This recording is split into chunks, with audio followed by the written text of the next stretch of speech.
over, boy, and I'ma show you what I'm all about. Let me tell you now, this rules to dish. No tapping up, boy, I know calling quits. Look me in my eyes, boy.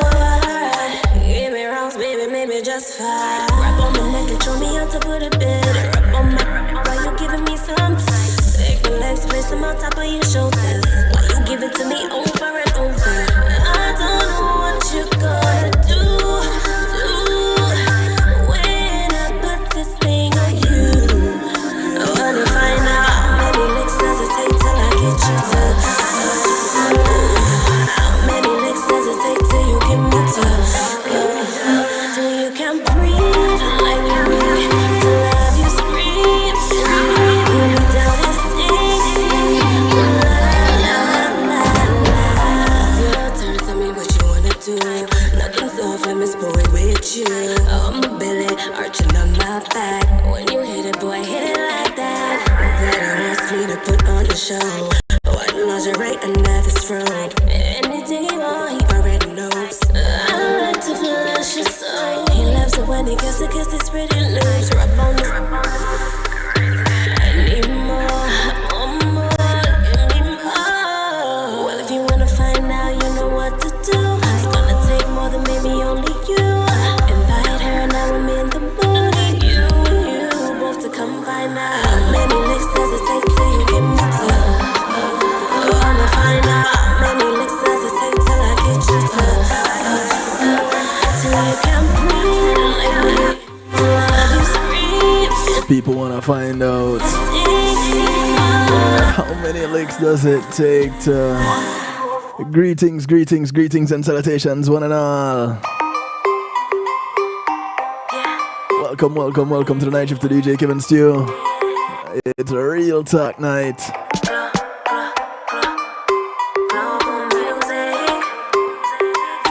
I want to say big ups to each and everyone locked in. Do say you want me to turn him out. Say he want this fab. Big ups to those who are near, big ups to those who are far, those who are locked in on TuneIn Radio on the night shift to DJ Kevin Stew. Much love to you. Welcome. No tapping up, boy, I know calling quits. Look me in my eyes, boy. Those hailing out of New Jersey, Maybe just locked in on NIE Radio. put it better. Rub on my while you giving me Big ups to my brother from another mother, legs, place them on top of the you. motivator. You give it to me over and over. I don't know what you're You gonna can catch the motivator do. Thursdays for Double Trouble Thursday, I put this thing 9 p.m. Eastern. Catch him on Saturdays. Many licks does it take till I Motivation Saturdays, 3 p.m. Many licks does it take till you Live 1 p.m. to 3. till you can breathe like me, to love you scream. Pull me down and sing. Big ups Motivator. Also out to New Jersey. Those locked in on mix102.com. Miss boy with you.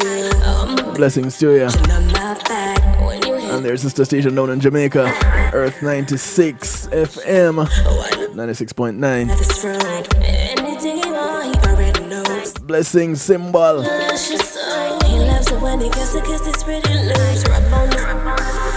I need more. Much love to those who are locked in on the Foundation Radio Network, ClintonLindsay.com. Well, if you wanna find out, you know Big ups to the veteran in the business, Mr. Lindsay. more than maybe only you. Invite her, now I'm in the A mood. little bit later on, we'll hear about the big event, the big give back event coming up this Sunday at Coral Springs Performing Arts Center. Say you want me to turn him out.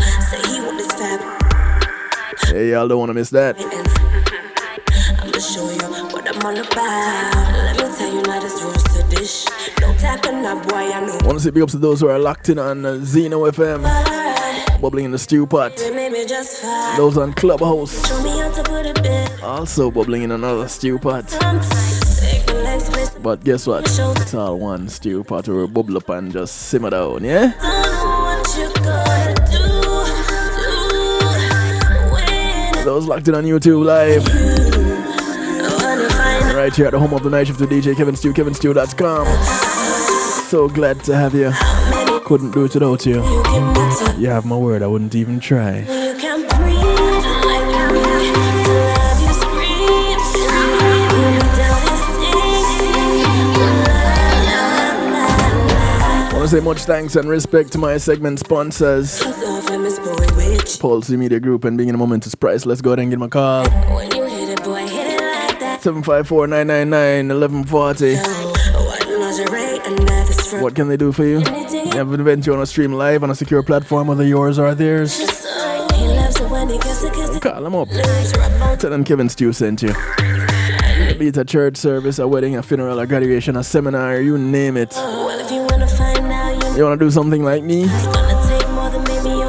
Have your broadcast on your own website? Call them up. 754-999-1140.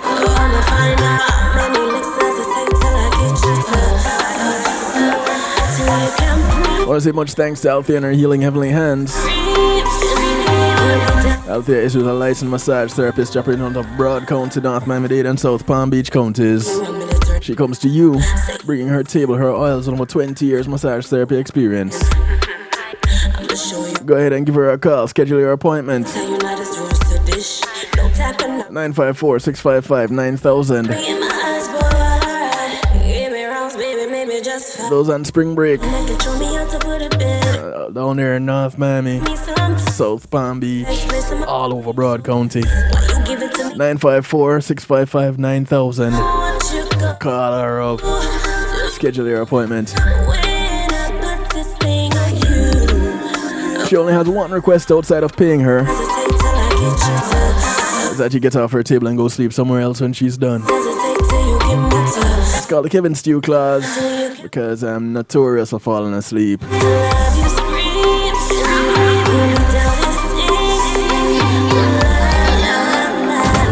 I want to say thanks to the Global Base.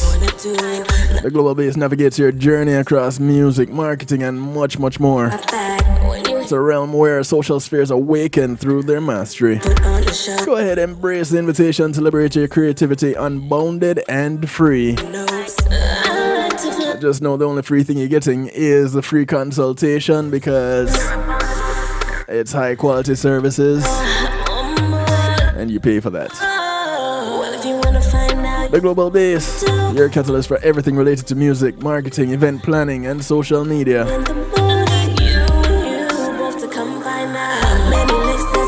Big ups to the Global Base Massive.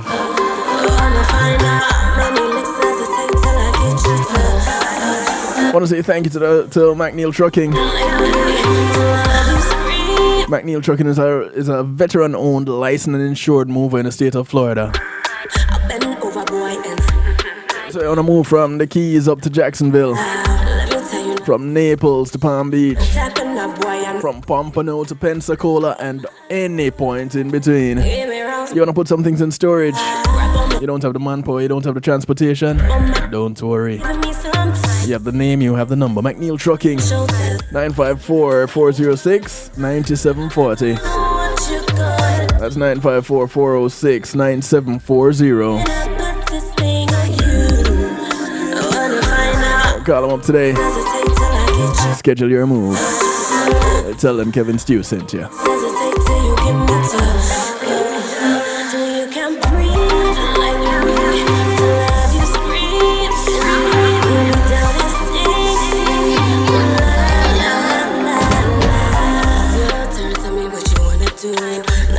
It's real talk. And music is kicking us off. The sound of Zara J. It's called How Many Licks.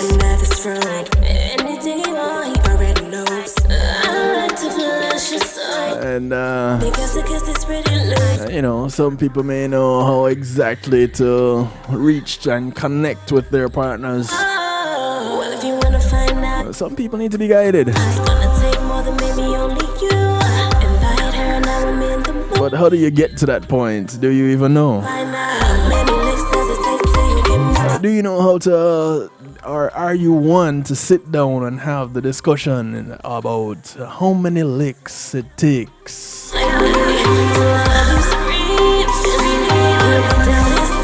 Can you go that far? Or are you just supposed to know? Are you one of those people that, you expect your partner to know exactly which buttons to press, how to touch, how hard, how soft, how long, to do a particular thing? Or do you communicate that? Do you actually say the words? Is there a right time? Do you schedule a time to do it? Or do you just expect it to happen spontaneously? I don't know. It's one of the things in life, in my opinion, that comes with growth. And you can't expect things to just happen organically all the time in every relationship. And the relationship with your partner, or partners as the case may be, is no different.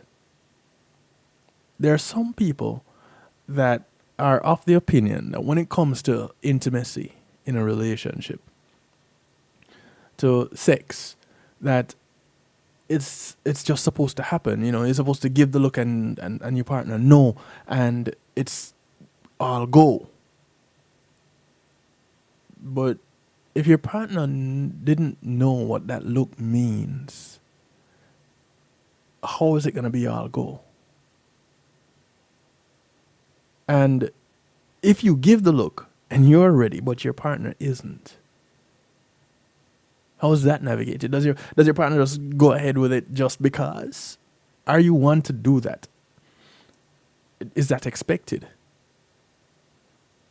If there's an argument somewhere in the day and it carries over into the night, and one of the two of you feel like getting down, is it all bets are off until everything is resolved if you're upset with each other? Or is it that one doesn't affect the other? Or it may affect it, but it's not that big of a factor. What works for you? 773-789-STEW gets you in touch. 773-789-7839. You can call, text, WhatsApp, Telegram from anywhere in the world. And as you're listening from anywhere in the world, I want to hear from you. Drop me a line, drop a call, shoot me a message. Or you can chit-chat with me in the stew pot. Some of you wondering what the stew pot is. It's what others call a chat room because of fancy on kevinstew.com. It's a stew pot. When you go to kevinstew.com, you can remain anonymous. You can put your name so that I know exactly who it is that I'm interacting with. But you're automatically in the stew pot when you visit kevinstew.com. And I'll see real time as you message me. But the number is scrolling across the bottom of your screen right now. 773-789-STEW. 773-789-7839. All right? Cool. So let's talk a little bit about the challenge of timing sex and the myth of spontaneous sex. Now, there are some people looking at their devices going, wait, Stu, what? You were supposed to schedule it? Or it's not spontaneous? Wait, what? Well, how do you do it? Do you schedule a time? Do you plan for it and enjoy the anticipation? Do you rely on spontaneity, and when the mood strikes, you're just ready? So you're just always ready. Well, according to Psychology Today, for many people, the act of sex is one of many activities in a day-to-day, week-to-week, month-to-month busy calendar. People have work, family obligations, household responsibilities, friends to see, children to take care for. The list goes on and on. And people are tired. Yet, intimacy looms. Sex is an important part of a healthy romantic relationship. So, how do you make sure that happens? Research sheds light on the timing of sex, including whether it is better to plan or to rely on spontaneity. I remember when I was doing marriage counseling, marriage preparation counseling, and or counselor. This was, geez, now it's a long time. You wouldn't be able to tell by looking, right? Back in 1999, when I first got married, prior to December of 99, leading up to December, we did months of preparation for marriage, and sex was a part of the curriculum. You know, looking at how we're going to navigate that, and for you married people that are out there, whether newly married or married long time, is that something that you talked about before? Was it a part of marriage counseling if you did it prior to marriage? While married, is that something that you discuss now? And those who are in long-term serious relationships, is it a part of what you do on a regular? Whether planned or not, sexual intimacy is an essential ingredient to long-lasting, healthy relationships.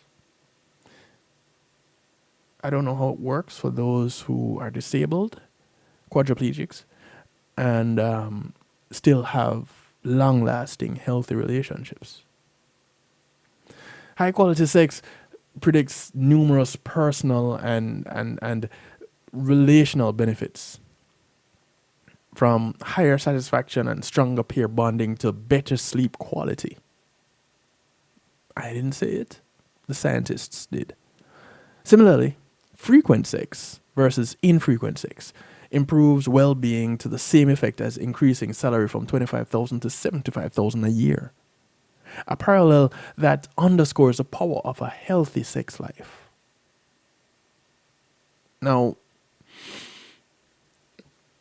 it won't buy the same amount of products in the store, but to have that kind of fulfillment, I think it's worth it. The same effect as increasing salary from 25,000 to 700 to 75,000 a year. I want to experience that, the monetary side. Its benefits acknowledged. A good sex life requires finding time for sexual intimacy. The timing likely reflects a diverse set of practical constraints, emotional needs, goals, and socio-cultural expectations. What determines whether you will have sex on any given day? What works? What makes it happen for you? For some people, the key obstacles to frequent sex might be busy schedules and navigating pressing needs, things like work and sleep. For others, managing relationship distress, conflict, and negative moods might be the primary issues. From a different standpoint, some people who are trying to get pregnant or not might adjust the timing of sex around ovulation. Still, others might assume sex occurs on anniversaries, birthdays, and other holidays and special occasions. Such culturally driven ideas might build expectation that would, or should not, would not occur, possibly shaping how happy people feel about their sex lives. If sex is going to happen, should it be spontaneous or should it be planned? How do you like it? When it comes to the timing of sex, people, their beliefs can differ. Might this have implications for sexual satisfaction? I don't know. Research out of York University suggests that beliefs about spur of the moment sex are separate from beliefs about planned sex. I don't know if it's the same thing as the child that just came along or the pregnancy that just happened or versus the planned pregnancy.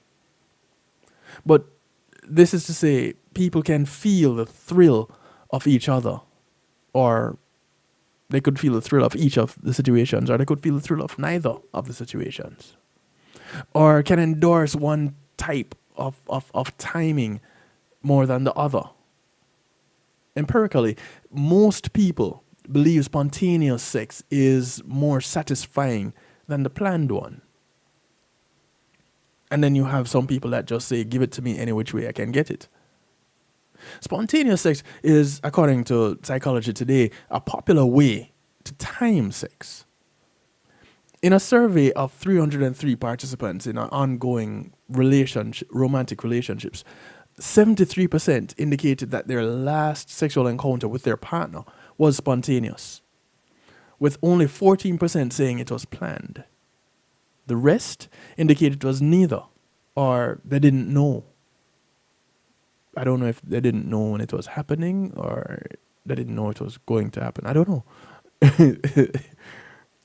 Across the sample, people whose last sexual encounter was planned reported less sexual satisfaction. This link fell away for people who found planned sex satisfying, suggesting that beliefs about timing may matter. A companion daily diary study using data from 120 couples reinforced the idea that people tend to hold stronger beliefs that spontaneous versus planned intimacy is more satisfying. However, unlike in their first study, no link emerged between beliefs and actual satisfaction.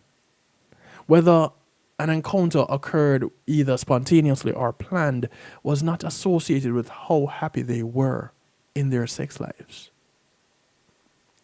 The mixed evidence in this research raises an important question. Might the notion of spontaneous sex, the notion that it is the best sex, might that be a myth? Is planning to have that moment of intimacy just as satisfying? Or are there questions that need to be asked to really understand the differences between spontaneous and planned intimacy? Because the individual that starts off their day by writing a little note to their partner to say, later on, I have something planned for you. And during the day, drop a text message to say, I'm preparing your favorite this or your favorite that. I'm setting the mood for you right now as you're on your way home.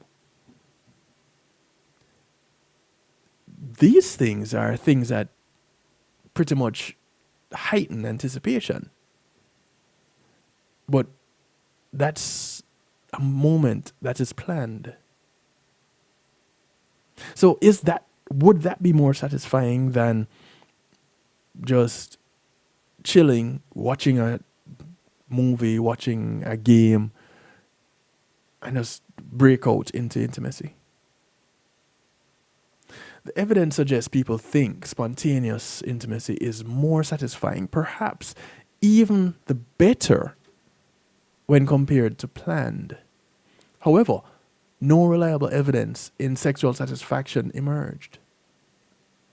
This tells us first that people hold ideas about the timing of intimacy, and second, it offers new questions. For instance, even if people don't talk about a plan, might they behave in a way that reflects planning? In other words, scheduling sex might be only one way that people behave in ways consistent with an awareness that this moment of intimacy is going to happen. More nuanced study might help to distinguish between planning and spontaneity.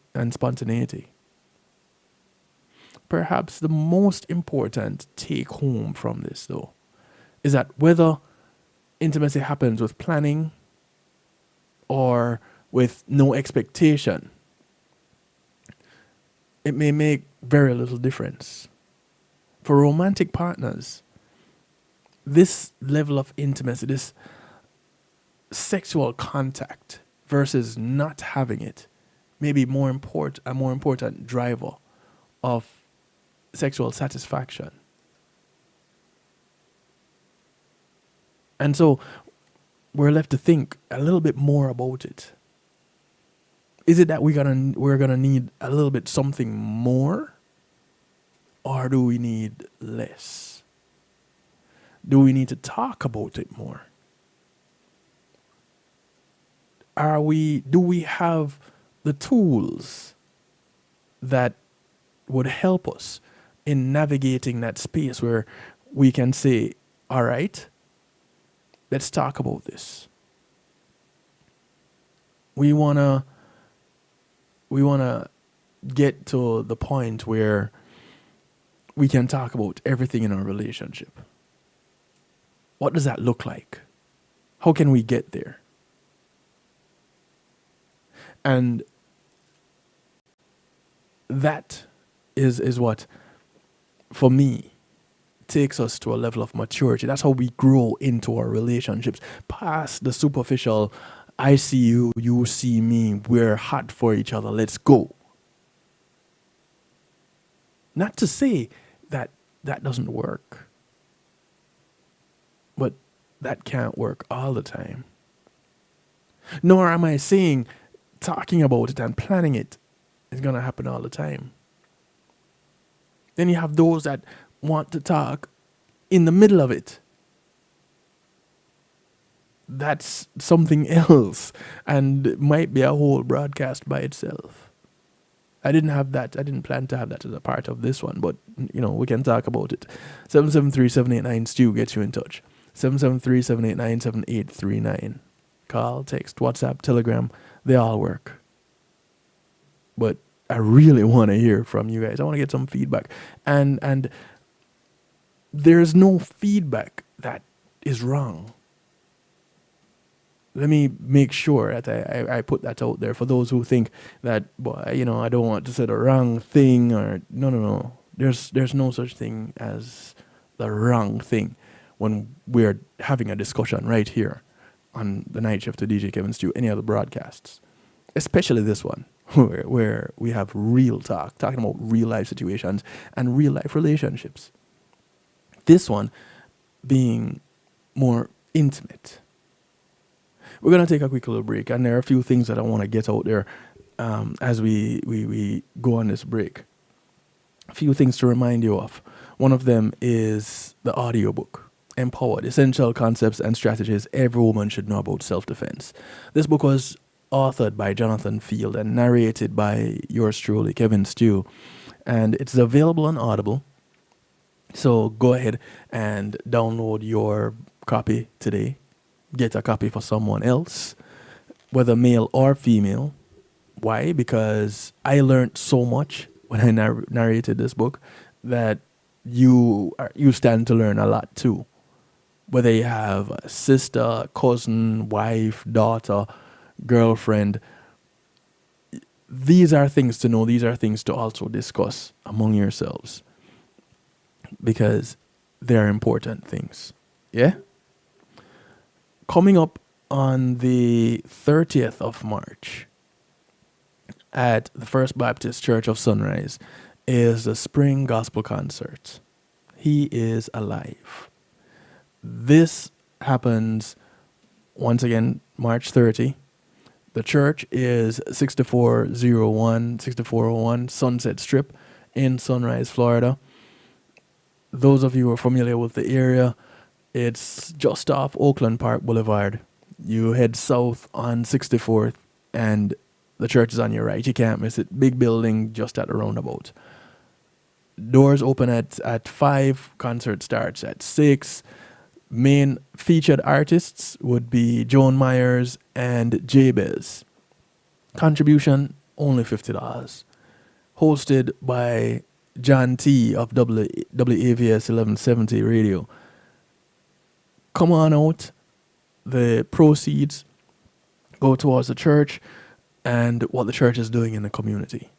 So get a ticket for yourself, get 3 for your friends, and make it an event. It happens early. And you can still go out and do whatever else you want to do later on. Or this can be it for you. You're looking for an event for this Easter. This can be your event. Come on out. Have a great time. I'm going to be there. I'm looking forward to seeing y'all there too. I want to say big ups to the One Jamaica Legal Defense Foundation. Now, I'll tell you this. The One Jamaica Legal Defense Foundation is doing amazing things in Jamaica, things that were never done before. The foundation is dedicated to defeating the threat to democracy and hold public officials accountable. It's a non-partisan, anti-corruption group advocating for the improved quality of governance in Jamaica that is participatory, transparent, accountable, effective, and equitable. Their experts and advocates use litigation, protests, communication strategies, research, and analysis aimed at enhancing the constitutional protection, particularly of the underserved and underrepresented members of Jamaican society, to embrace and uphold principles of democracy, rule of law, and to protect the constitutional rights of general welfare of all Jamaicans, not just those living in Jamaica, but those in the diaspora. Will Rattigan, big guy, head honcho in the One Jamaica Legal Defense Foundation, says, turn a blind eye to corruption and you lose sight in your other eye. Will Rattigan is a retired supervisory special agent of the FBI.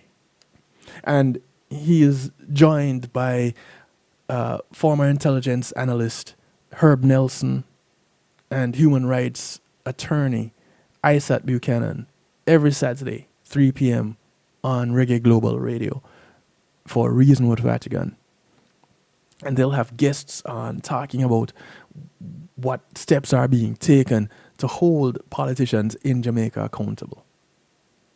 So you don't want to miss it. And speaking of ISAT comes on at 5 p.m.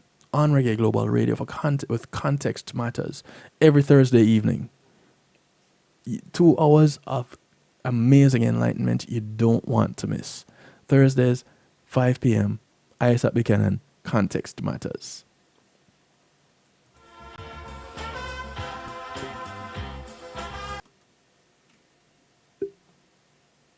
Is your church, business, or private event at risk of being left behind? Then let Pulse eMedia Group be your one-stop shop to capture your vision and mission for your business or showcase your church through live streaming. Celebrate your memories through photos and videos for your wedding, youth concerts, women's ministries, and men's outreach programs in action. We will even help you develop specialized ads to enhance and expand your opportunities to reach new clients and new seekers to better serve your community. At Pulse eMedia Group, it's not either or. Call us at 754-999-1140. Pulse eMedia Group.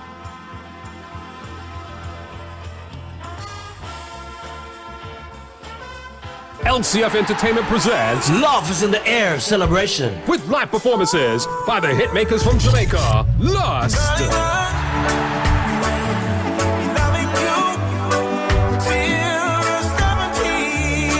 The legendary Ernie Smith. You keep on doing what you're doing, Sammy. You're gonna find that you ruin Sammy. Ed Robinson. Knock, knock, knock, knock, heaven's door, boy. Nikki Fire, Grass Fire Band, And MC Sir Rockwell. Love is in the air celebration. March 31st. 2024 at the Majestic Event Center, 801 John Young Parkway in Orlando. Early bird couple tickets are $90. $50 per individual. Purchase tickets now online at eventbrite.com. Also purchase tickets at Golden Crush locations in Orlando and Kissimmee and Flavors of Jamaica in Ocoee and Kissimmee. For more info, contact 954-998-8034. It's a Love is in the air celebration. Hey, I'm representing for DJ Kevin Stew, working on the night shift radio show. Won't go changing like the weather, just to please the devil never. Will DJ Kevin Stew sell his soul? That's a word and honor. It's Christine representing word and honor. Selassie DJ Kevin Stew. You just don't know how much you're on my mind. Stay with me.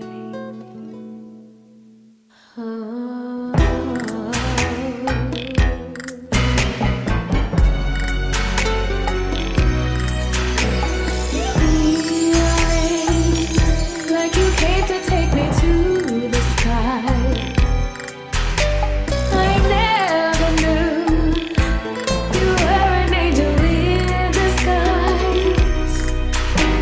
You saved me from spending an eternity alone in the dark. You were my light. Just your smile, and I can feel your tenderness. Now I see you are the one that's meant for me. I believe for me this is what's meant to be. I found love once again. For me will never end this fantasy. Oh, we meet all alone every night. Oh, I sigh, 'cause your touch is all that's on my mind. You belong to someone else's arms, you run. Come to me now and share my night. Just your smile, and I can feel your tenderness. Now I see you are the one that's meant for me. I believe for me this is what's meant to be. I found love once again.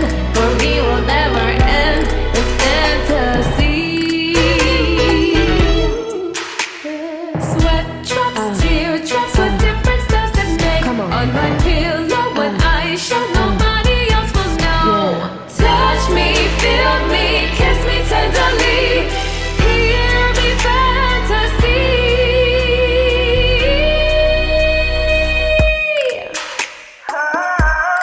Just your smile, and I can feel your tenderness. Now I see you are the one that's meant for me. I believe for me this is what's meant to be. I found love once again. For me will never end this fantasy. Music from Lacey Soul bringing us back from the break. The track is called Fantasy of Mine. Whew, what a song. I just love it. Welcome back to the broadcast. Those of you who are just joining us, welcome. We're talking about intimacy maturity. And we're looking at it from the aspect of communication. How do we talk to each other in moments relating to intimacy, in moments relating to sex in our relationships? Does it happen? Here is one of those moments that I'm pretty sure a lot of us don't have a conversation about. And it's bad enough to not talk about it in and of itself, but we don't talk about it as it relates to intimacy when grieving. Moments of grief would cause us to act funny. Now, let's complicate that issue a little bit more and add intimacy to that. Because, it's not uncommon for people to respond to grief by either losing all feelings of sexual desire or experiencing heightened sexual needs. We see it all the time in the movies, right? There's the scene where there is a tragedy and two people get together as a result of this tragedy and it becomes a love scene. Is that how it happens in real life, or does life imitate art when it happens? According to Psychology Today, grieving, as we know it, is a complex topic. Sex is another complex topic. And when you put the two together, well, that in and of itself becomes really complex. But for anyone in a relationship, the reality is the two will eventually converge. During this pandemic recently, and with variants popping up every now and then, couples are facing the loss of loved ones. And this conversation can comfort and add to their security with one another when they need it the most. But do we know how? It may feel counterintuitive to have a sex conversation during a moment of grief. But if you don't have the conversation, you're left with assumptions. This is according to therapist George Fowler. And you can catch George Fowler with his Foreplay radio podcast. So you can look him up, check him out. Greetings, White Owl. Blessings to you. During a recent podcast, George Fowler explored grief through the lens of sexual intimacy. As therapists, both him and both George and the author of this article, Dr. Laurie J. Watson is her name. Both of them, while exploring the idea of grief through the lens of sexual intimacy, they often see clients who successfully navigate the emotional aspects of grieving while failing to address the sexual side of their relationship. And it's not uncommon for us to work with couples who are not having sex. Often those couples can trace the loss of their intimacy back to a period of grief. How interesting is that? And it's understandably a difficult position. How do you maintain a sexual connection with your loved one while honoring the grieving process? Well, for me, firstly, you want to understand how it is that you're going to grieve. And your partner also needs to understand where you are in the grieving process. Yeah, I figured it was you, Sim. While we may be familiar with Elizabeth Kubler-Ross's grief stages, denial, anger, bargaining, depression, and acceptance. Really, we bounce between these feelings. And what impacts a person's grief cycle is so unique and personal that there's no normal, quote unquote, normal. Sexually, while grieving, people might tend toward one end of the continuum or the other. Either they become super desirable, super sensitive, or they lose all sensation. When a person is overwhelmed by depression, loss, or sadness, it may be difficult to feel aroused. For some couples, this leads to a disconnection of intimacy that can last for months, and for some, for years. For others, loss of libido is temporary and caused by the body's response to stress chemicals. An increase in desire for sex can ironically be used as a way to avoid feeling. The partner of the grieving spouse may not feel connected because the goal of the sex is escape. Not necessarily unhealthily or unreasonable, but perhaps confusing without a conversation and understanding between the couple. Or sharing a sexual intimate moment might provide tenderness and comfort. Important resources that are often missing while grieving or simply hard to absorb in more cognitive ways when our minds are clouded with sadness. Reaching for your partner in hopes of finding comfort in their arms and bodies is a vulnerable act that can strengthen attachment. Sexual release may also be the feeling most affirming of life and living, providing hope to go forward in the face of loss. But how many of us think or look past that?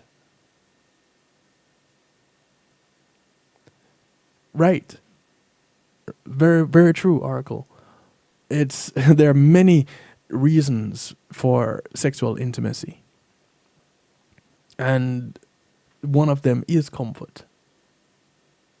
Some people only go about seeking it for that purpose, to soothe whatever it is that is making them uncomfortable. Whether it is a perception of self or someone else's perception of them that they have taken on and decided to wear with some level of pride. And so they have to combat that with being desired. Shifts in sexuality might also impact the partner who is supporting the person who is grieving. If that partner has been yearning for connection, it is not uncommon for their body to respond sexually when their partner opens up emotionally throughout the grieving process. There are some that take advantage of it, of course. They wait until you're grieving to try to take advantage of you because you lower your guard. And then what? Turning toward each other may be the key that ignites desire, as emotions are raw and vulnerable. George Fowler says, if you're the partner who is the supportive role, and this is the closest you've been emotionally in years, it would make sense why your body responds to that and wants to be more intimate. It's not rocket science. It's people and emotions and desires. For many couples, sexual intercourse is a safe space where they can feel vulnerable, knowing that they can reach out to their partner and their partner will reach back. Sometimes literally. No matter what you're experiencing while working through sex and grief, the goal is not to force one behavior or another, but to communicate so that you can return to that safe space when the time is right. Now, I wonder about this.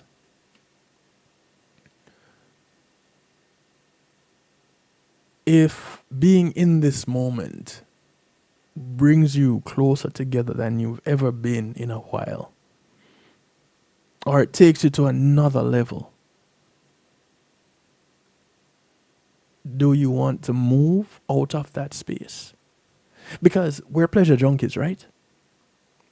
So do we now run the risk of wanting to stay grieving so that we can maintain this connection? How do you open the door? How do you start the conversation when grieving and wanting sex, wanting to have that intimacy?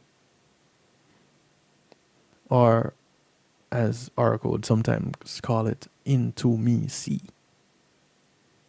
Changing the conversation from emotional to sexual needs shifts the focus from processing emotions to mutual needs in the present moment. And this can be a difficult transition. And it's not uncommon for couples to miss it altogether. The conversation you need to have will depend on if you're supporting someone who is grieving or experiencing grief. If you are in the supportive role, the conversation should start with stating what you feel. It might sound like, I listen to you and I feel so tender. I want to make love to you, but I'm wondering what you're feeling and if you want that. If you even need that. Now, that can be received in a myriad of ways. Because the person who is receiving it can say, wait, I am mourning the loss of. And you're saying that you're turned on by it? You're a sick, sadistic person, you need to leave. And it could go totally the opposite way.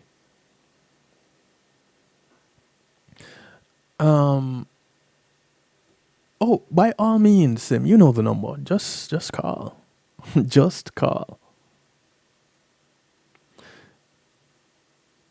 If you're grieving, try to be open about how you feel to help your partner understand you and give them insight into what's going on.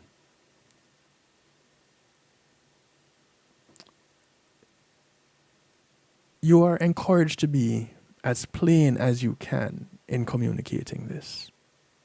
Making love is such a connector, but sometimes you might not be ready for it. Or the vulnerability of sharing a sexual moment might break open your grief. And maybe you're just not prepared for that.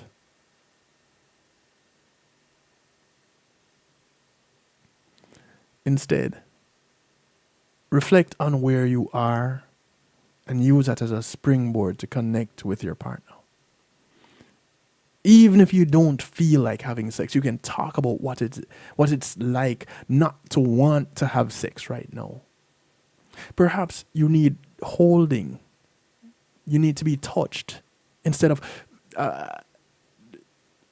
something else. You want to feel that as deeply reassuring. You can still engage and create space for sexual intimacy when you are ready, but just to be in this moment where the intimacy transcends what it is that you're experiencing at this point in time. Saying something like, I'm so bottled up and choked with my grief, I just can't think about sex. I'm afraid I would feel too much and I can't bear it.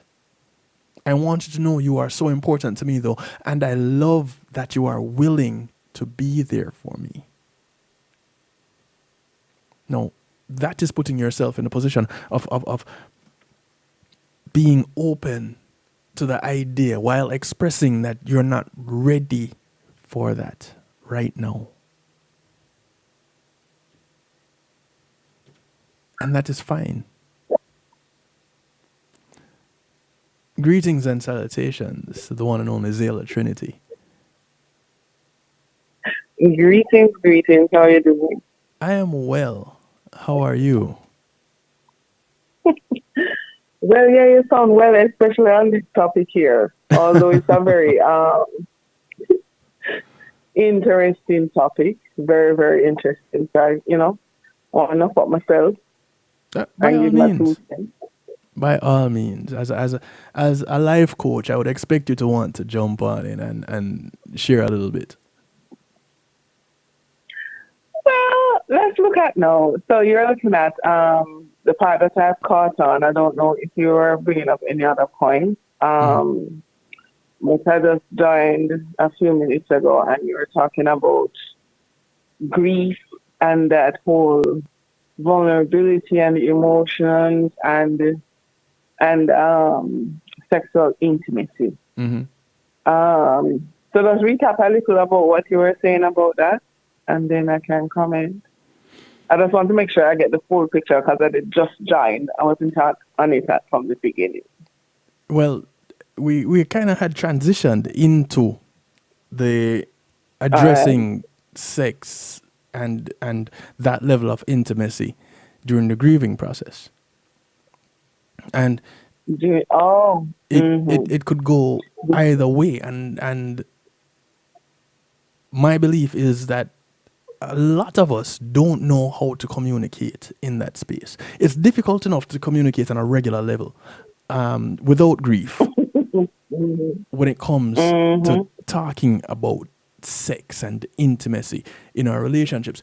I'm even going to go a little bit further, if time allows, to address even the fact that you may not be interested when your partner is.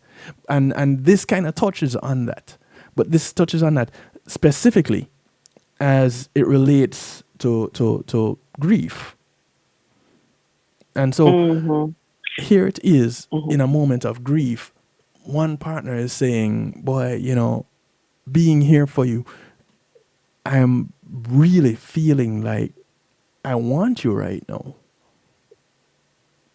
Whereas another Mm-hmm. may be saying, as I am experiencing this, the last thing that is on my mind is you being with me And in that sexual way. intimacy. Mm-hmm. I think there are so many things that are at play. It's layered. So for one, grieving, and for example, if we're talking about the loss of a loved one, for example, Hmm. this is this is on the top of the scale of stressors, absolute stressors on individual. Apart from the breakup of a marriage, the death of a loved one is very high, the Hmm. top five on the scale of stressors. And therefore, comprehending the effect of stress on the body is also important for anyone to consider. And our response to stressors, it's different based on our culture or bringing our inclinations or habits, right? But Hmm. physiologically, it has an impact, and certainly it would work on the endocrine system in terms of the hormones. So the endorphins, the serotonin, Hmm. those will lower, cortisol goes up. So there's that dynamic. Right. And when we look at even desire in terms of sexual desire and just on the physical sense, yes, on the physical plane, Hmm. um, we're looking at the effects of stress counteracting physiologically what would be ideal for us to feel aroused and wanting to bond. So let just being on the hormonal part, the oxytocin and the bonding and the serotonin and the dopamine and the endorphins flowing through your system. So physiologically, there can be some conflict. And again, each person respond differently, not only psychologically, but even in your body, just depending on your whole experience. So that is one thing I feel that should be considered. The next thing is, as you were pointing out, outside of even stresses, just generally speaking, what would be the usual motivation for each individual and in the partnership to want to be sexually intimate? And you did point out that there are several reasons. And so that's another layer because there are, for example, people who would want, as you said, the comfort and of the intimate circle with their partner or partners. Right. And that is what would drive them. Yes, it could be trying to avoid or trying to mask. It's like literally taking a drug to numb the pain of the grief. Yes, it can have that because the feel good hormones get, if the sexual intimacy is real good, that will kind of counteract it. And if that is the reason, it's a temporary fix. There are persons who, when they feel stressed, they don't want to be touched. The level of the excitation in the nervous system, you literally are inclined to try to minimize any heightened stimulus. And so therefore some person or stimuli, and therefore some persons like, I don't want to be touched. Right. And yes, that might be read as rejection by the other party, and so in so many spaces, and even the examples I'm giving, communication is so extremely important. So when somebody, a woman or a man, a woman will more likely do that, as far as I'm concerned, in my experience. Don't touch me is literally trying to desensitize the nervous system because there may be an overload, the autonomic and the sympathetic and the parasympathetic nervous system. If you're really into, which one I go again? Sympathetic, which is very excited, not necessarily because you're happy, but it's really highly Heightened. charged Yes. and off balance. You're going to want numbing, and for you, if sexual intimacy is going to excite your nervous system more, you're not going to want to. Right. Sexual arousal.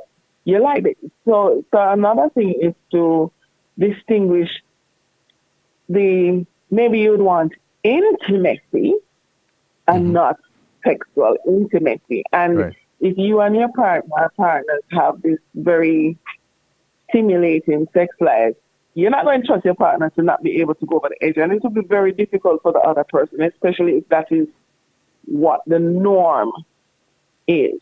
So that's another level. In addition to, I just wanted to put those two in addition to the cultural, behavioral, and what type of relationship it is. So the status of the relationship as well, and the level of comfort and confidence in the stability of the relationship. Because if you're grieving, you kind of want to hang on, especially if it's a high stressor, of course. You kind of want to cling to things that stabilizes you. So if the relationship, even outside of the sexual intimacy, is a bit unstable or unsure, it's not going to be something that you'll be inclined to reach for comfort and reassurance, maybe for numbing. So but it's such an interesting topic. Yeah. On the flip side of that same coin, though, reaching out for that connection, excuse me, it opens one up to experiencing all these emotions. And so, just like the pleasure pain blurred line, you have grief stimulated. And I made reference to it earlier. I don't know if you were on as yet, where in all of these movies that we watch, there's a tragedy which leads to a love scene. And it makes me think that is it life imitating art or art imitating life when the situation presents itself?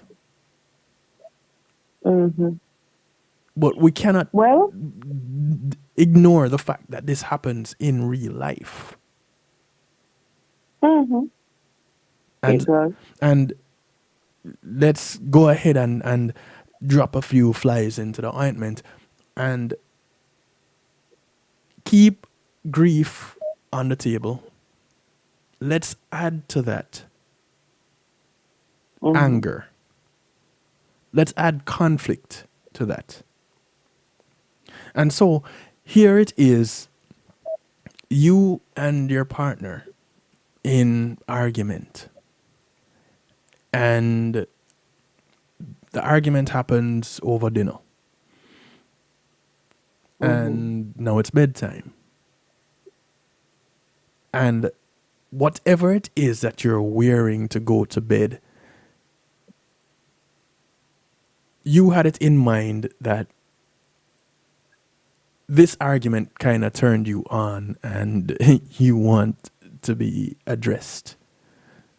He has it in mind that I don't even want to smell you, let alone see you right now.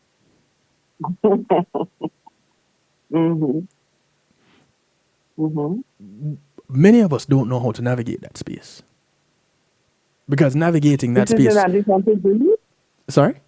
Or is this in addition to grief, or this is just another aspect of No, something that can come up to... Yeah, this okay. is just adding another scenario. Because I'm not taking... Okay, I'm not gotcha. putting grief aside. I'm not pushing it away. I'm not taking it off the Gotcha, table. gotcha. I'm just easing it to the side of the table. Let's go ahead and introduce Gotcha. another situation, a situation of conflict. Because within the two is not a whole lot of differences. This is a high stress situation. They're both high stress, right? Grief, anger, conflict. One would rate higher. One would definitely rate higher, and considering that grief has several layers and levels, including the rage and anger. But go ahead. Go Right. ahead. So, Yes, I'll say that as a friend. Right. But they're both high stress situations. Yes. Conflict, grief. And within grief, you feel conflicted. Within conflict, there is grief because there's the potential of a loss of a partner. So, whereas the two may be intertwined, let's look at them separately in the sense of intimacy. In grief, we're looking for that level of comfort and we're kind of expecting it. In conflict, we typically look for that comfort outside of the person that we're in conflict with. Yes. And so... Well, let me not even say it like that. But go ahead. So how now do we introduce the sexual component to this? Because years ago, I used to be the person who I am angry and the world knows. They can feel it as soon as they enter my space. My energy is one of anger and you can feel it. And so when it comes to sexual intimacy, that is nowhere near my table, let alone to be on my plate. And I was talking with a friend of mine, and he said to me, I don't know how we ended up there. Oh, I think he and his wife was in an argument or something. And He was on. It was the end of the day. We were on our way home, and he was like, "Well, I plan to get some tonight," and I'm like, "Wait, aren't you guys fighting?" And he said, "What does one have to do with the other?" and and of course, this was many, many, many moons ago before I started looking into things of the relationship and the psychology behind it, and I was blown away because You were? in my mind, like I said, this was many, many moons ago. In my mind, we are at war. Who touching who during war if it's not throwing fists, throwing blows? What's going on here? Who does that? But he said Some people do. the two are two separate things. And I guess this is where they come. It speaks to not letting the sun go down on your anger, but you're still angry. You're not you're not communicating the same way. It's just that you're adding a sexual component to the whole night. But when you're done, you're still turning your backs to each other and saying good night. You know, there are many of us that are very good at compartmentalizing. Okay. So yes, so for somebody who's very good, what does one have to do with other? They can put aside the quarrel, have some really, really great sexual intimacy, sexual intercourse, and then resume the fight the next morning. Some people are able to do it. So I think that it speaks to being able to compartmentalize for one. What do you think? But what I want to really get to is not separating the two within one's mind or within one's self. It is to the other part of it that comes with the maturity. Having the discussion. And for me, the what lays at the foundation of everything that I'm talking about tonight is that level of communication, to sit down and use words, not body language, to actually use words and talk about the situation. This is what I want. This is what I want for us to experience. How do we navigate this space? How do we make this happen? And we talk about it. That is what I'm yet to have an experience of talking with individuals and saying, this is how that happens. You know, is it so far-fetched? What you are describing to me, what you sound like you're describing to me is also intertwined with, no pun intended, personality traits and inclinations. Because you may, for example, feel that the conflict over there, before going to bed, let's fight those. Right? Let's deal with it now, because I don't want to go to bed in this state. This is just not comfortable. I can't sleep beside you. This is just too much. And then how do you navigate the scenario where your person is, I need to internalize it for a while before I speak about it any further. I just want to go to sleep.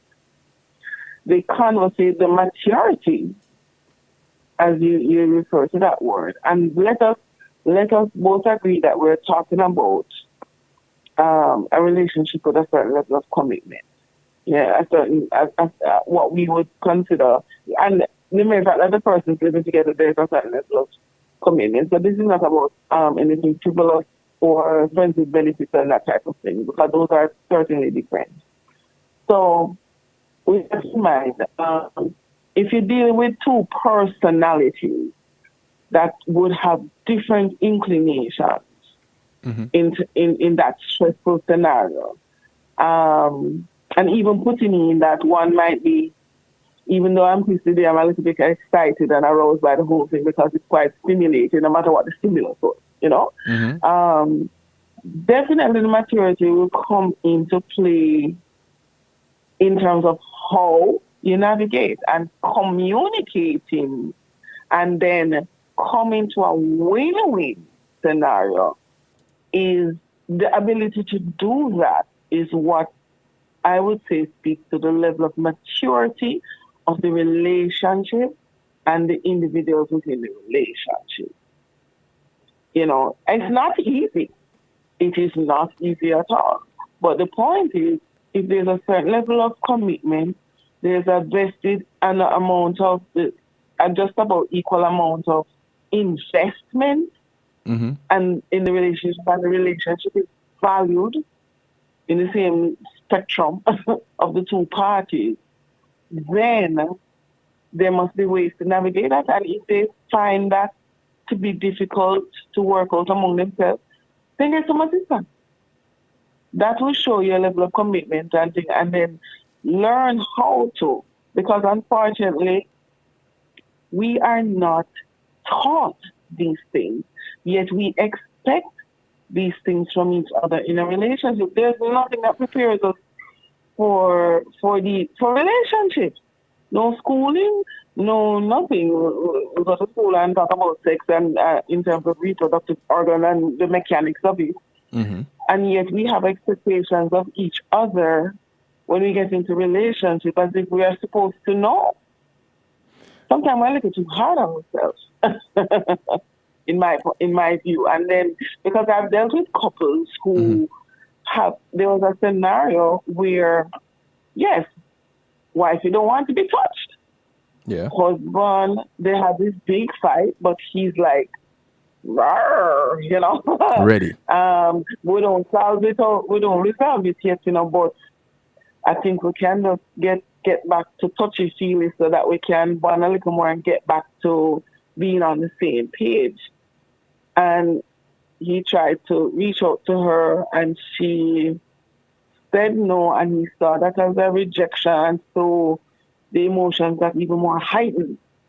And what happened was the approach that we had was they're both very, very passionate people.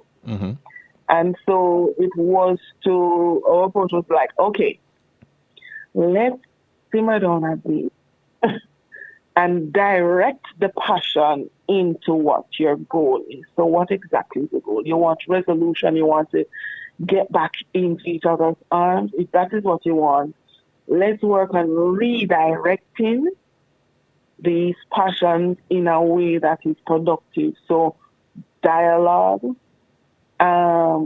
being able to create a safe space for each other to say exactly what we really mean. You don't have to, and just the process of them navigating or attempting to navigate, yes, with a little assistance, boom, they were embedded with each other by 2 days. So sometimes it is Was the conflict so resolved? difficult, it's just that we don't have this. Huh? Was the conflict resolved? Not yet. Okay. Not in terms of the different things, but they acknowledged that they were in conflict. They acknowledged that it's not altogether solved, but that doesn't need to stop them from enjoying what they had always enjoyed, which they in this relationship was bonding. They feel very comforted and supported when they are physically intimate. So for them, not being physically intimate was not helpful.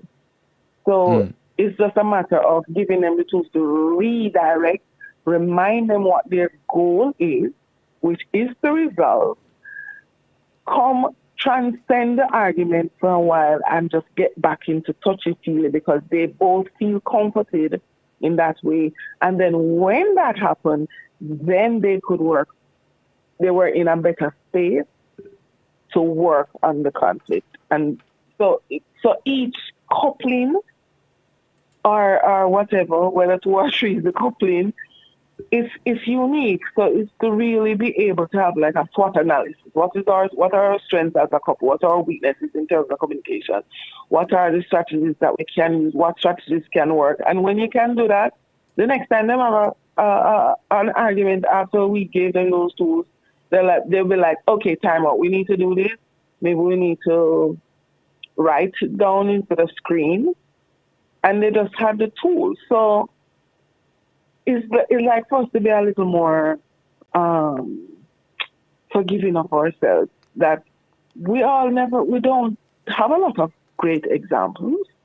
The examples on the TV, like what you cited about having this ravenous sex after an argument, that's perhaps some very idealistic point of view, or But there are many maybe as usual that trying to is fit their a life. narrative. But there are many, and in the Maybe same that's way, for you them. have the tragedy that leads to this sexual intimacy. You have the argument that leads to the same thing. You know, I remember being told hearing as a teenager that there are two kinds of love: Mm. the love that draws tears and the love that tears draws.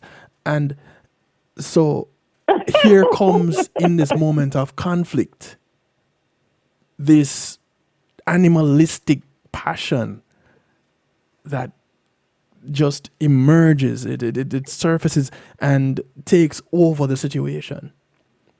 But all that is a physical reaction.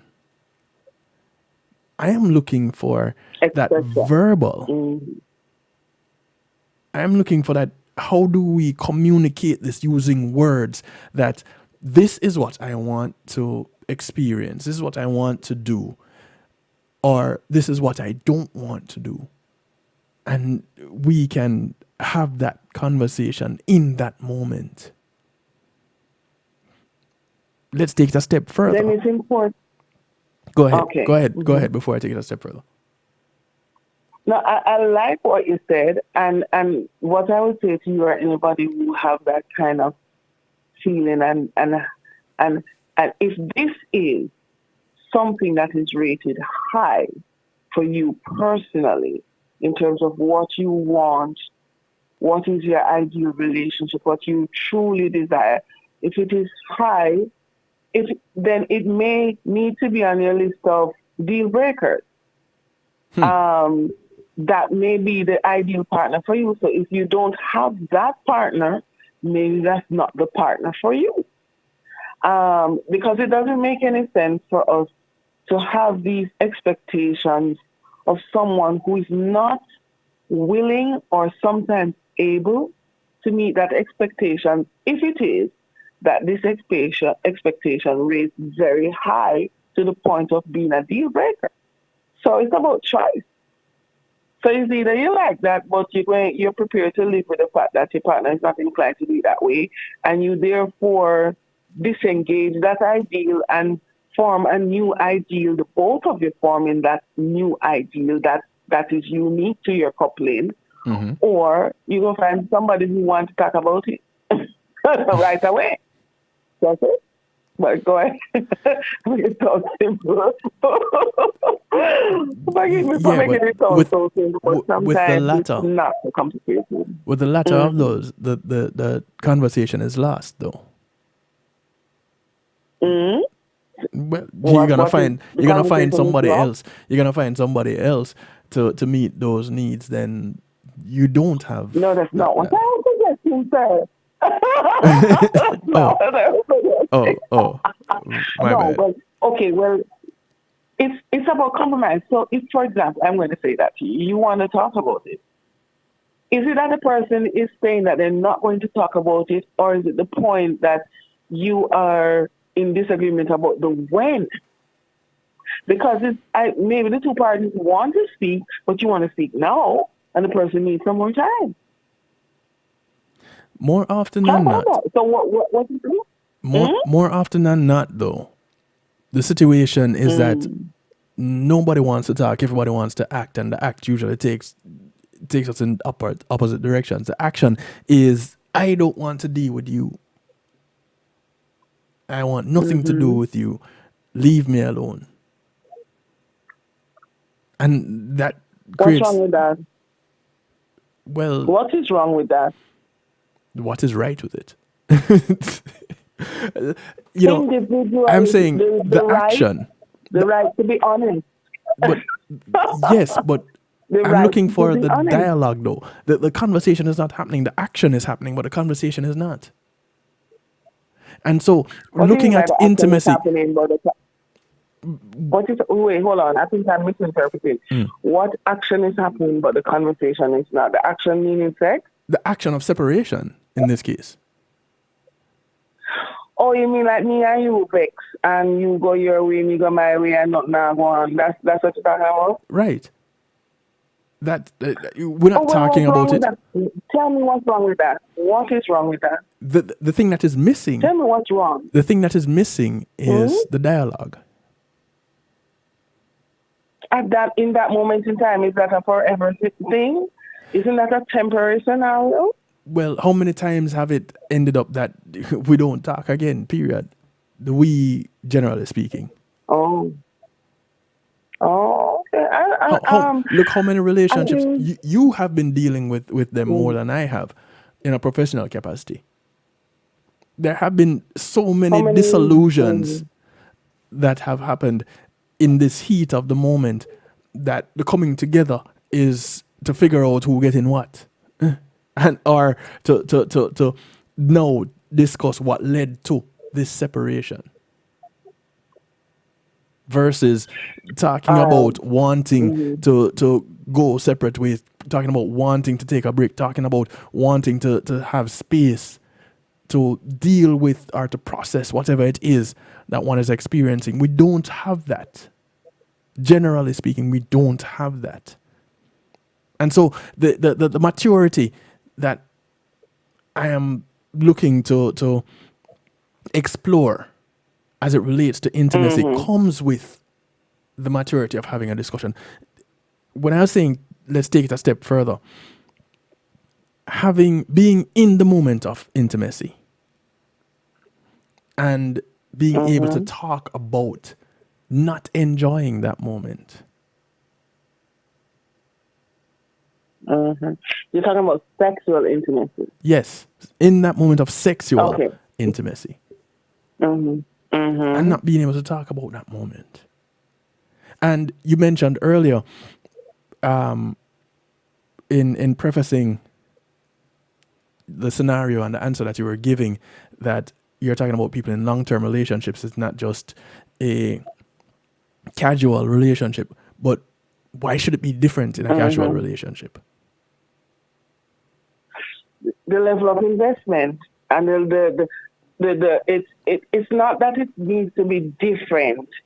It's the expectations would be different for a long-term versus a casual relationship. You can do the same thing. I'm just saying the level of expectation. So you will not expect a certain level of commitment or investment in a casual relationship. But you do expect a certain level of respect. To something where the both of you have made a conscious and verbal decision. So that's why I made that distinction. But it's not to say that it can't occur. But it does come with a level of respect. Yeah, I don't mean there's a disrespect. Right. Casual doesn't mean that it's not. Right. It's a mutually casual relationship. Yes.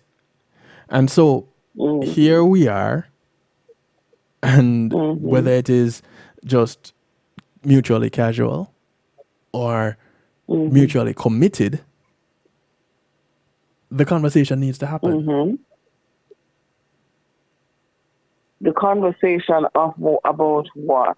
Whether it is grief, whether it is anger, either way, whatever it is, that here it is, a sexual component exists. In this moment, I am aroused and I want to be with you in this moment, although you're grieving, although we are at conflict or in conflict. All right, so you want, but intimacy, sexual or otherwise, is about the we. So you can state what you want. The person can state what they want. The sexual intimacy is about what we want. If you start acting based on what you want, then it's not a we scenario. So this is for example, you are turned on around you were probably having some sexting with your partner early in the day, and you run come home because yes, and then you encounter your partner with a shocked look on their face, and you go, "What's the matter?" And then they share news that someone has died. Okay, Mm-hmm. and then crying and hugging and comforting. Sure, you being sexually aroused in that moment didn't just dim just because you heard that. You still want your people in, right? Mm-hmm. No, the thing is, when you're going to come from a plane of you're going to be focused on the fact that I'm still aroused and I still want my hunt, right? Mm-hmm. If you're going to come from a we perspective, your thinking and your thought process is going to be different. It's going to be adjusted because you will acknowledge how you are feeling, but you're going to start to consider what's best for us in this moment, even though I'm aroused. And that's when you operate with a certain level of maturity and discernment and remember that this is a couple thing. It's a we thing. It's not a you thing or her thing or he thing. It's a we. Now, it could mean that for us, we would still be, I want to kiss you, I want to comfort you, and we could get into sexual intimacy right then and there. And maybe you had some ideas before of some raunchy, kinky sex, but then this became a more emotional, affectionate kind of love making. Mm-hmm. Or for what's good for the we is that we don't get sexual intimate right now. We get we keep it at intimacy and perhaps later on Emotional intimacy. sexual intimacy. Right.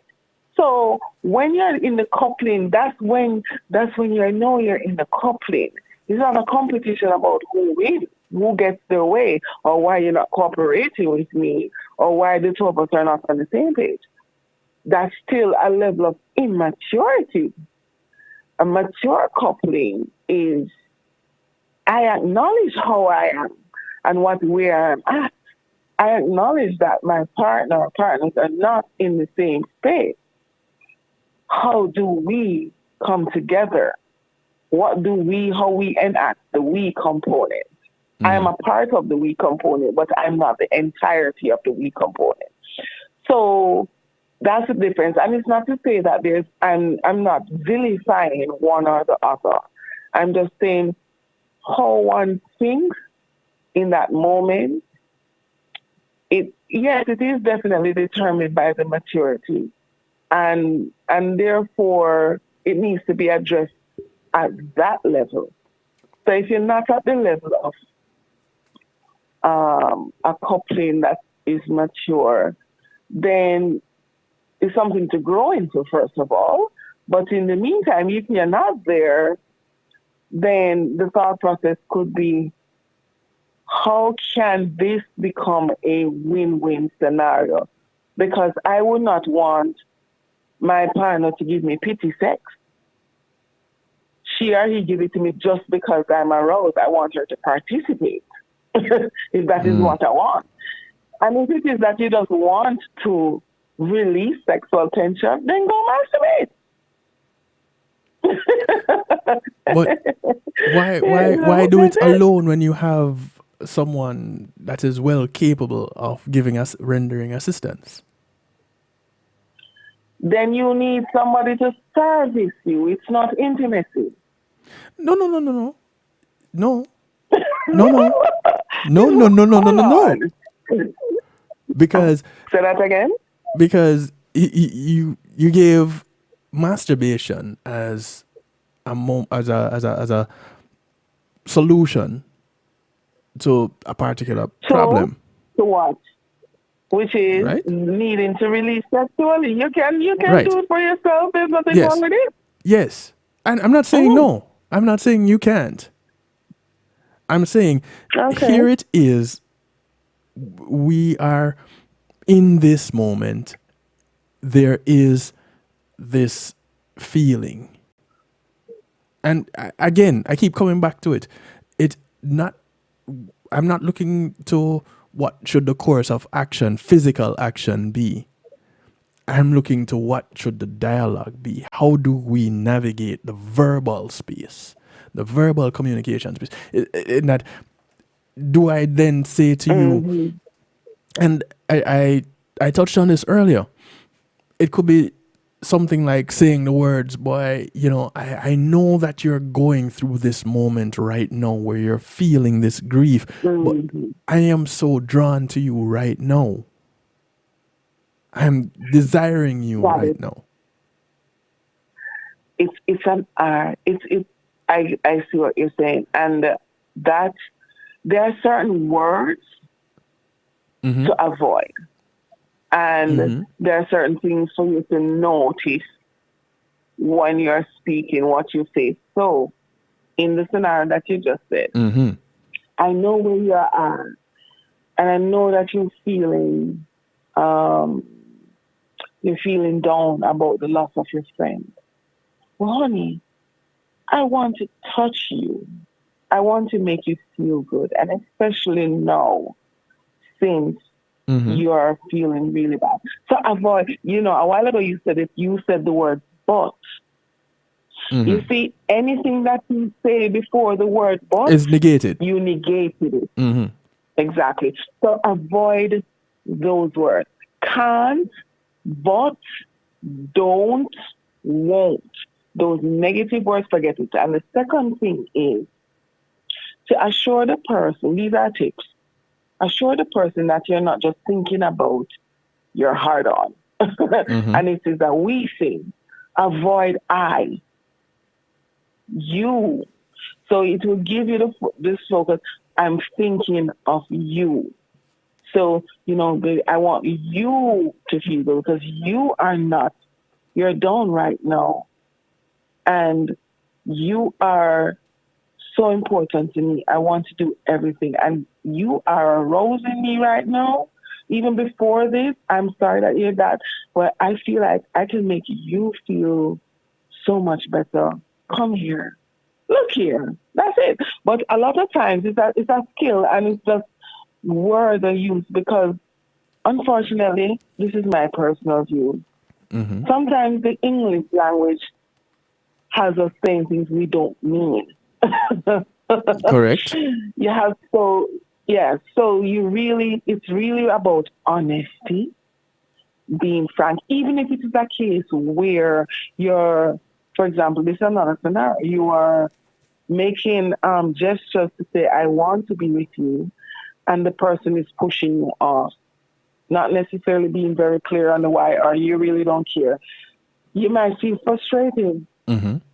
It's important we tend to show the frustration instead of saying, I'm really feeling frustrated right now. I need your help because I'm frustrated because I want to express with you and to be intimate with you, and you don't seem to be on the same page with me, and it's making me feel uncomfortable, undesired. Help me. I need some reassurance. What do you really need? Because sometimes the other person maybe just be a little careless and insensitive, like maybe they're just focused on something else. And they're like, "No, man, wait, no, wait, no."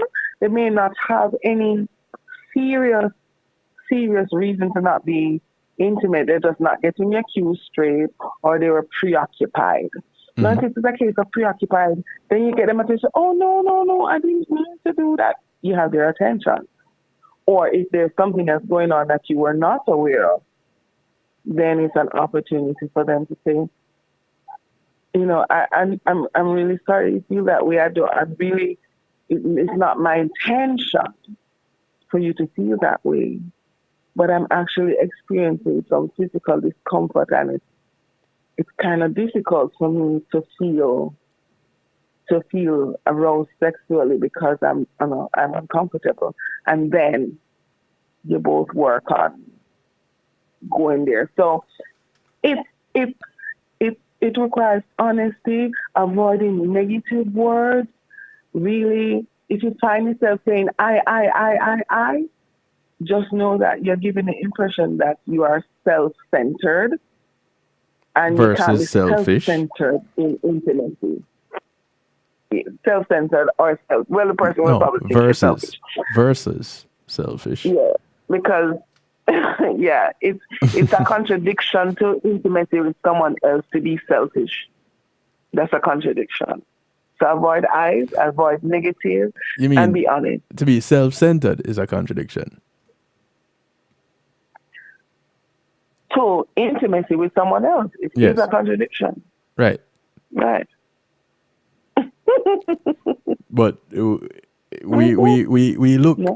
in intimacy, we look for our pleasure as well as the other person's. Hmm. So the selfishness cannot be avoided. No, no, no, no, no, no, no. You consider yourself as well as the other person.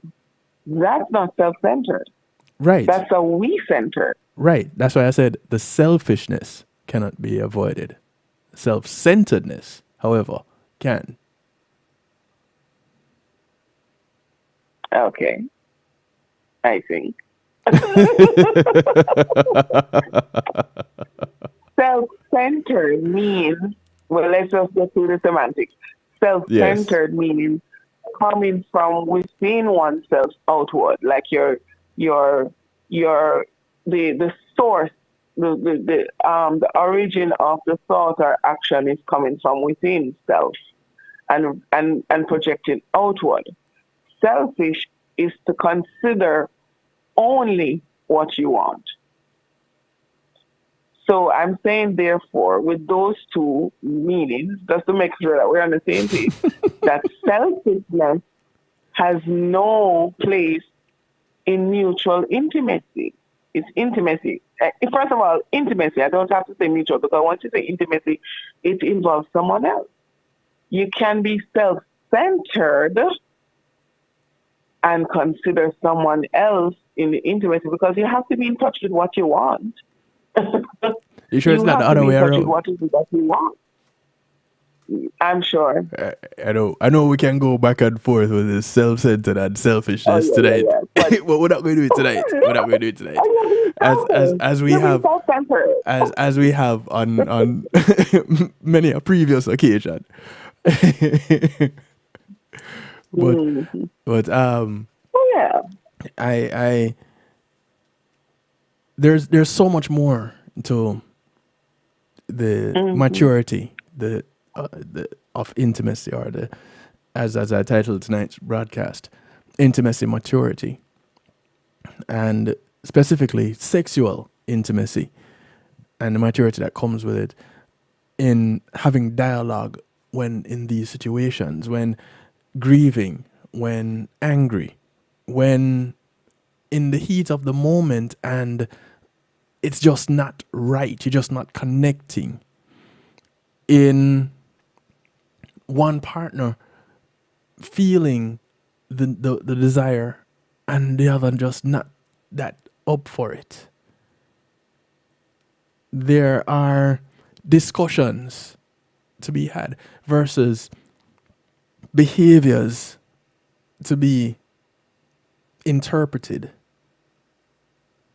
And way too often we rely on the interpretation of our behavior as a means to communicate what it is that we want, whether want to happen to us or want this how we want a situation to play out.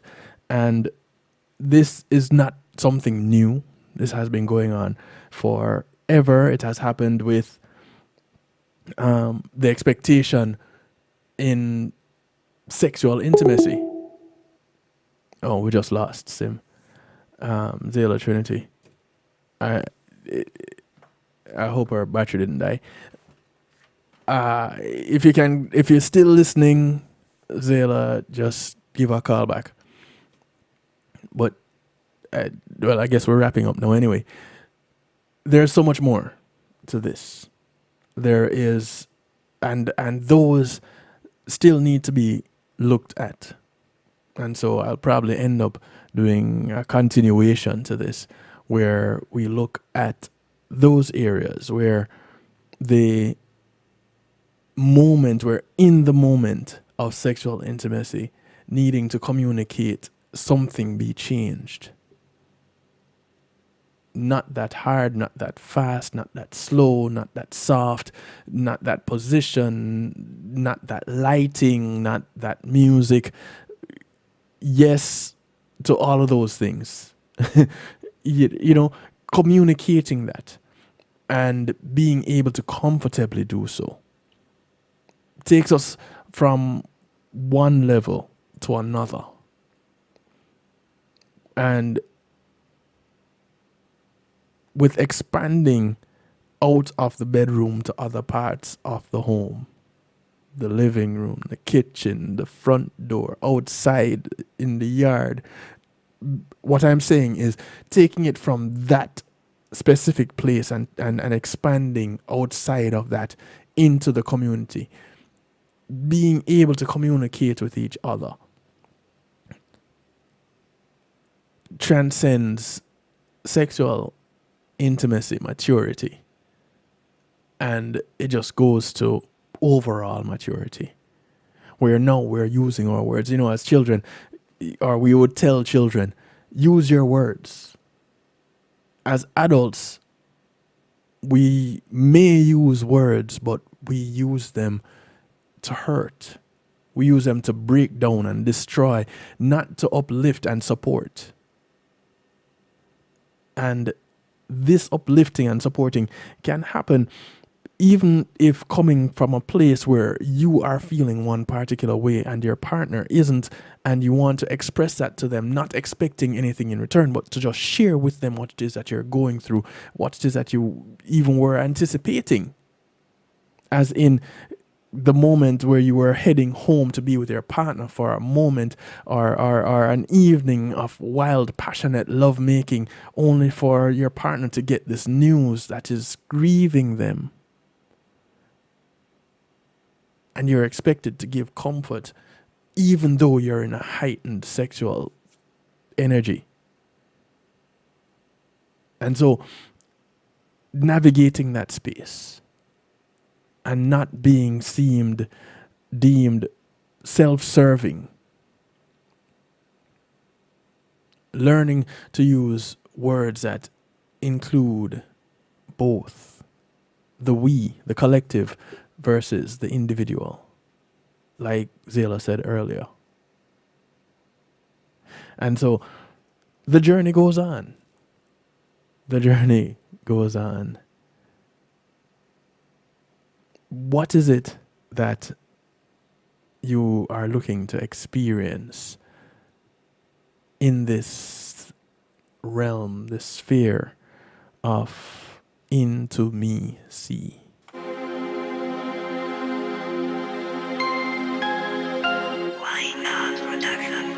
Yeah. Black love is bigger than you, it's bigger than me. It's bigger than him, it's bigger than she. Black love is all about unity. It's us. Black love, it's we. A little music from Caramanti. So make me talk for a second about this. Cause every goddess when me know about this. Be in love, peaceful and bliss. A black love full of chocolate kiss. Black moments make we reminisce. Light your spliff if you drink, take a sip. Tonight sex and up we target. Cause I've got something better. I swear to God I do. Talk about intimacy. And reads to me too. Talk about maturity. Take me on a level. Nothing left to do. It's called Black Love. Best that I love him. Music from Caramanti. That's the truth. He reads to me, he teaches me, that pleases me. Black love so sweet. He lays with me and plays with me all day with me. Black love in me.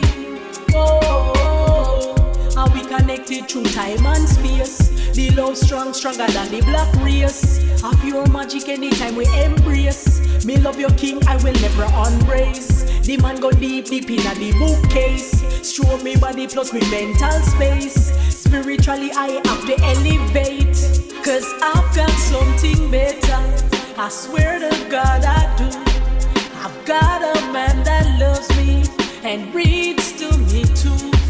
Him take me on a level, nothing left to do but confess that I love him, and that's the truth.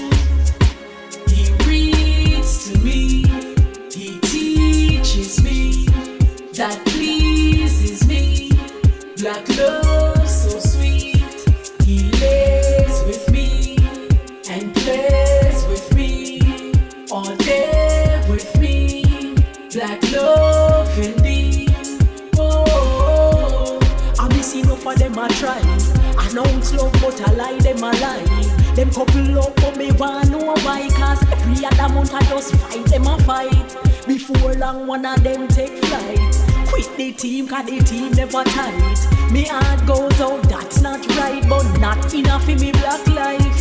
Hey, yeah, I caravanti. Black love, family. Girl. Yeah. Alright. Whoa. Cesar. Yeah. This is music from Cesar.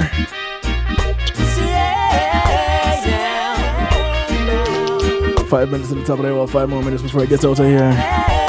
It's called Love Machine. When it come to money, me not so much, but me alright. Come to loving me, have enough figure all night. Real type of love for make my woman satisfied. Feel like she touching the sky, she fly high like birds of a feather when together we lay.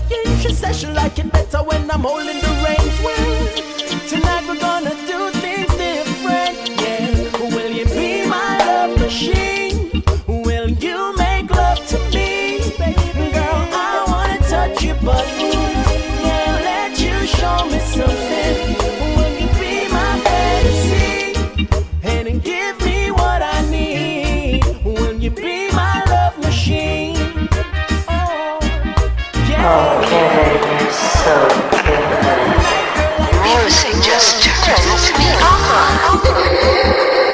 So tonight, girl, I wanna try something new. You always whisper in my ear and tell me that you want me. Yeah. Well, tonight I hope you really want me enough to be my love machine. Will you make love to me? Girl, I wanna touch your buttons, yeah. Let you show me something. So be my fantasy and give me what I need. Won't you be my love? Won't you be my love machine? Oh yeah. I want to thank you all for tuning in tonight. And get your warm girl like Zilla Trinity, thank you for dropping in, sharing in dialogue. As we part company, from off the hardest. remember to look out for members of your community. Everything Your community is not just the development that you live in, but it spreads far and wide. So those that you pass on the bus, the plane, the boat, or the train, whether you walk, ride, or drive, these are members of your community. Do something good for one of them today, because you never know it's going to do something good for you tomorrow. My name is Kevin Stewart. It's all I like to do it to you, for you, and with you every Monday, Tuesday, Wednesday at 10 p.m. Eastern right here, kevinstew.com and affiliates. Good morning, good afternoon, good day to you wherever you are in the world. From right here in South Florida, I bid you all a good night. Take care, be good. If you can't be good at it. She fly high like birds of a feather when together we lay. She says she like it better when I'm holding. Until we meet again. Tonight we're gonna do things on Saturday. I'm on Reggae Global Radio, 8 p.m. Eastern, right after with Reason with Ratigan. I wanna touch your button. For the Saturday stew. Join me. Call a friend, tell a friend, friends of your friends, friends of your enemies, enemies of your friends, and your enemies too. Bring on everybody. Won't you be my love machine? Okay, and have some fun together. Take care until. The Carolyn L. Francis Foundation presents the Give Back Benefit Concert, Sunday, March 17th at the Coral Springs Center for the Arts, starring the Grammy Kid, Mr. Michael Grammy Rose. And he's bringing some friends along, Tanto Metro and Devante. Of Little John. Say what you say. Hopeton Lindo. Hawkeye. I'm a money making guy. Also appearing King Bantan, Sophia Brown, West Rock, The Grease Brothers, Django Thriller, Novelty, and Tony Roy. Doors open at 6 p.m. Donation $45, $55, or $65. MCs Dubmaster Chris, Sir Rockwell, and Bobby Channel 1. Music by the legendary Black Scorpio High Power. The Give Back Concert, Sunday, March 17th at the Coral Springs Center for the Arts. Tickets available at the Coral Springs Center for the Arts box office or thecentercs.com.